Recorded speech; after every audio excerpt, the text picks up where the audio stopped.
Hey everyone, and welcome back to the WoW News. It's patch week. The game is looking a lot less empty these days, and we've got quite a lot to talk about, with loads coming out from ex-Blizzard president Mike Morheim, and another spicy mount situation.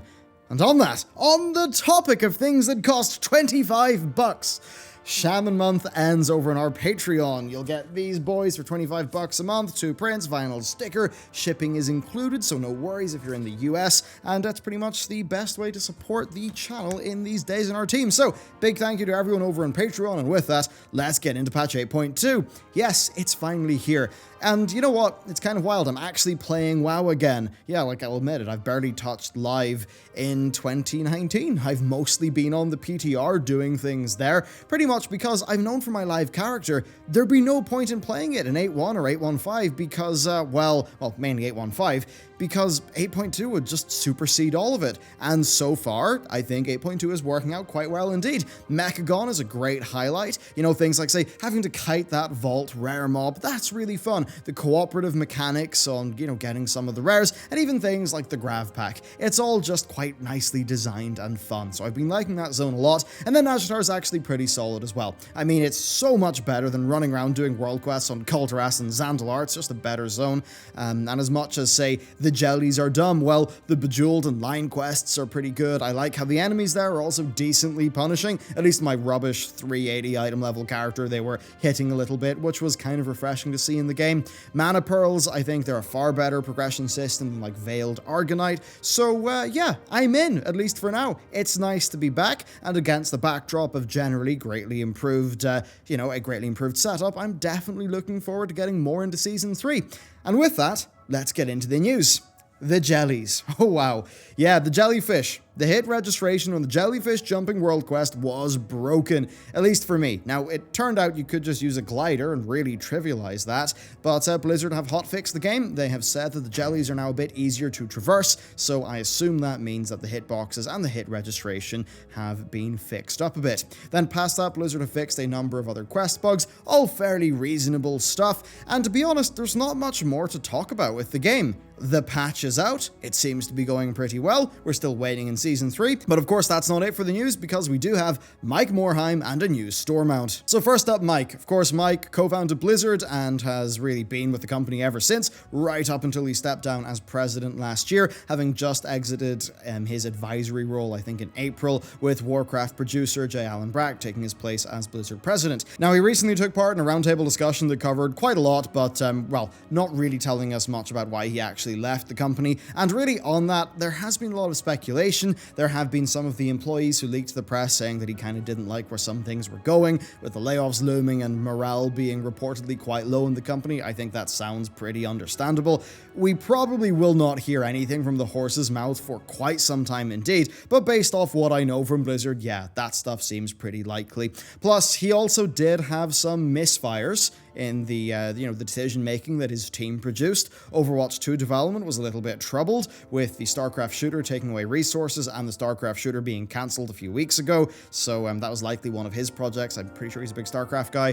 Then there's the cancellation of Diablo 3 Expansion 2, the failed first attempt at Diablo 4. Now, it could be that those were not Dune projects. Maybe they were pivoted away from just towards like newer, maybe more safe designs, as Blizzard seemingly is having a bit of its operational freedom be reined in these days. It's kind of hard to know, but it's always interesting when such a key figure departs from a company. Anyway, onwards to the interview. So, the first major bit of news is that his non-compete clause with Blizzard has now expired, and that means he can do whatever the hell he wants. Mike says that they do have some plans. Some of those plans are games, others are not, but he's not ready to say what he's doing next at this stage.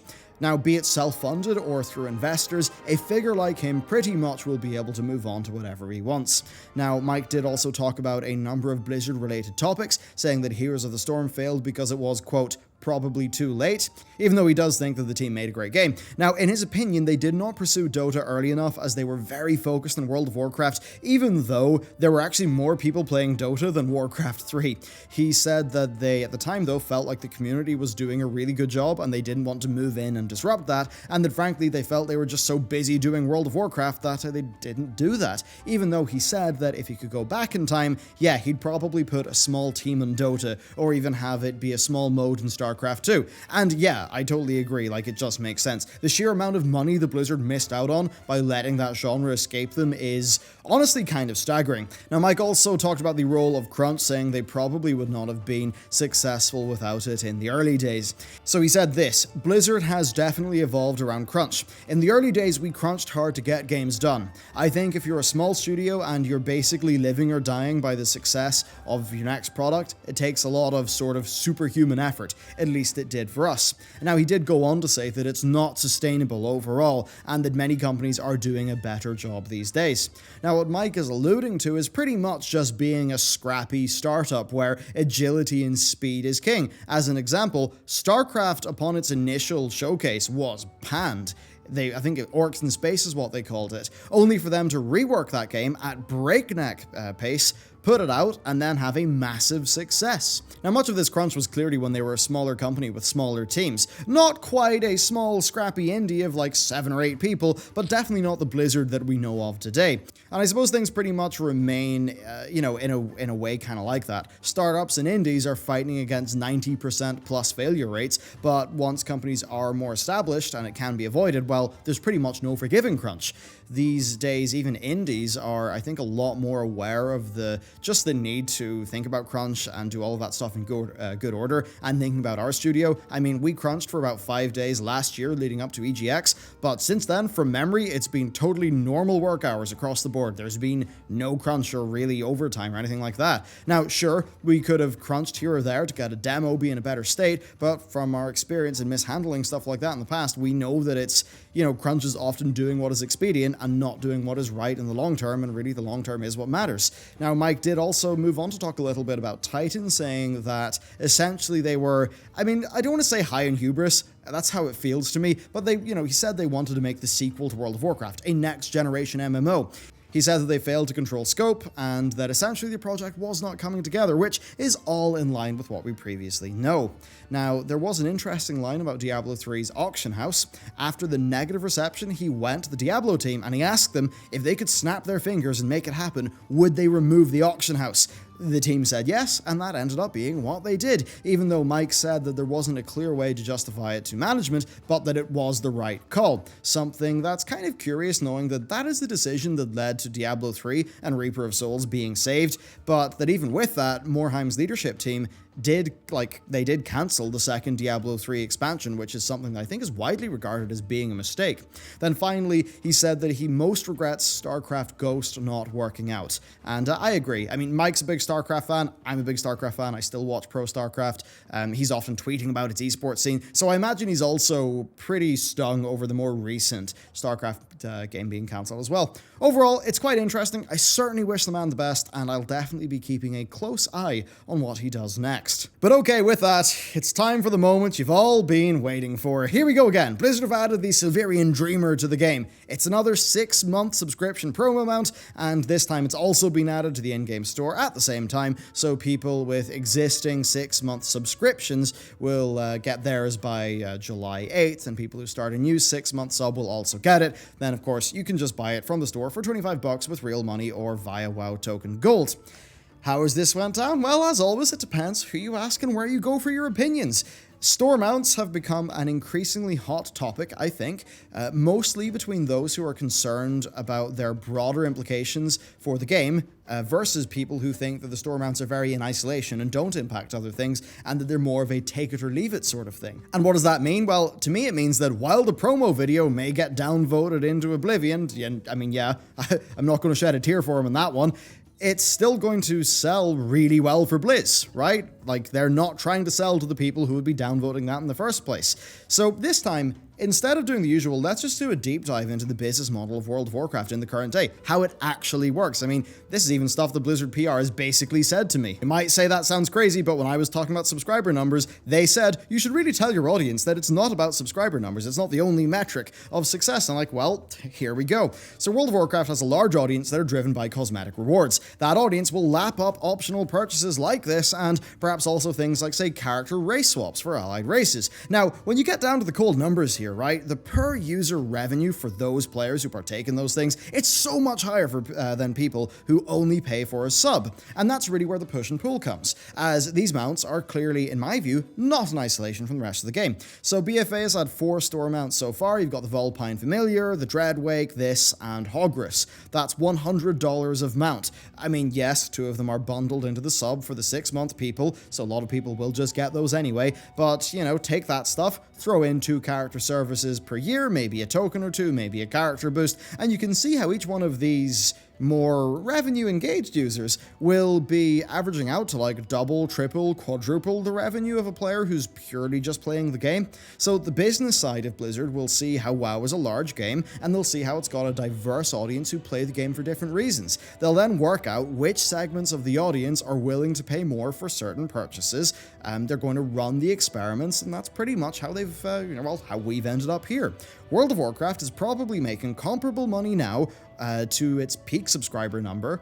It's maybe making more money now than its peak subscriber numbers back when it was 12 million, and that's all because Blizzard are doing this. This way of doing things is far more economically efficient, but it does also upset some of the incentives of development that drive the health of the game, because the less that you rely on average user satisfaction for revenue, i.e. just subscriptions, well, the more you can kind of get away with without having it hurt your bottom line. Battle for Azeroth was one of the best performing titles for Activision Blizzard last year, even though I think it's fair to say no matter where you are in that spectrum, user sentiment has been a little bit down, it's been very down as compared to Legion if you were to average it out, and with a lot of that revenue, much of that's because of things like driving high pre-orders through the Allied Race Early Access, and their very successful mount promotions, and I would imagine character race swaps as well. Now, this damaging of incentives is a very interesting topic, and I think you can see that the business argument for what they're doing is pretty compelling if just more money is the goal, right?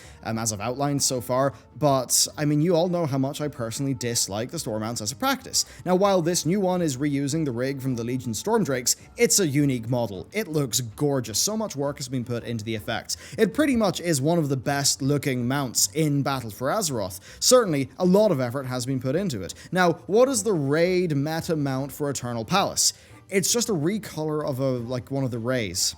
And yeah, for the most part, the most unique looking mounts in the game do tend to be the ones from the store. And when you look at the other in-game mounts, you see the Griffins and the Pterosaurs that are just recolors, so kind of low effort. And then even there's really nice creature mounts like the Silent Glider and the Snapdragons. Well, they are just existing creatures from the world with a saddle strapped on. Now, there's nothing wrong with that, to be very clear. Those things should be in the game, but they certainly are a bit lower effort than what would have happened for this Sylverian Dreamer. Take the Seahorses, again, just loads of recolors, and then take the mech mounts. They're just rideable versions of NPCs. Again, there's nothing wrong with doing that. It makes a lot of sense to do that, and they are really cool mounts. But it just is very clear that the store mounts are the ones that get the unique stuff. They get the most attention. They are on a higher pedestal, a higher tier. They're the legendary skins of the game, so to speak. And when a raid meta achievement just gives you a reskin of a regular creature, yeah, it doesn't feel good to players when the store mount is the one that really looks so good. And I don't think that's something that will come as a surprise to many. And then from a design perspective, I would say that it does matter for a game like World of Warcraft, where the mounts that you collect are a part of how you express yourself through your character, and that's a core aesthetic of World of Warcraft.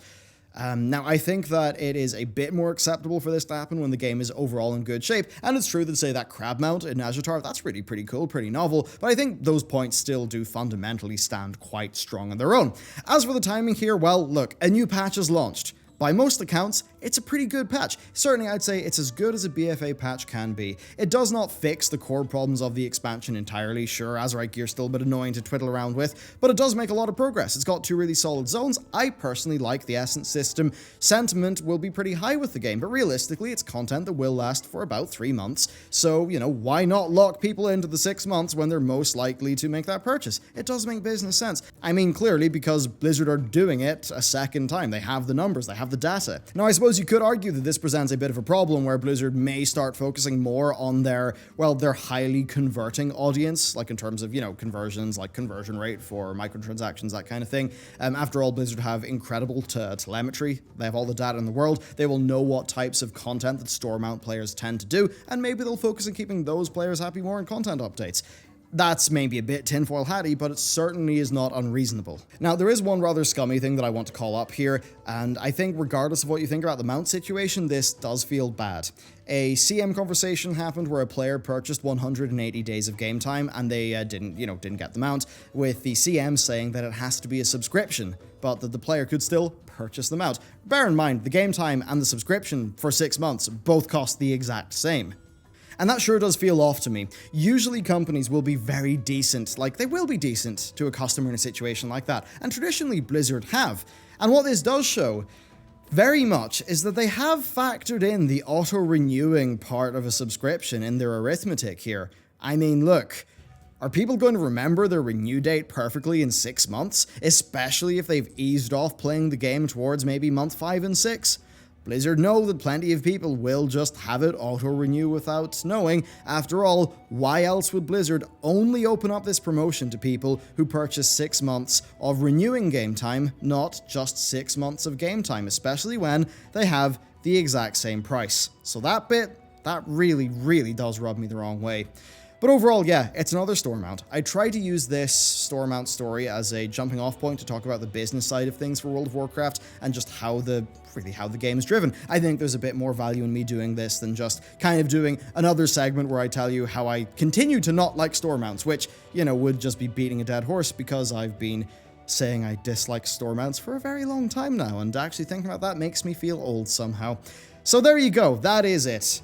A bit odd with the stories today. Certainly, I know that after this, I'm going to go and play World of Warcraft because I've got stuff to do in Mechagon and Azure. I've got a bunch of mounts to work on. I've got my benthic gear so I can get going once Season 3 starts.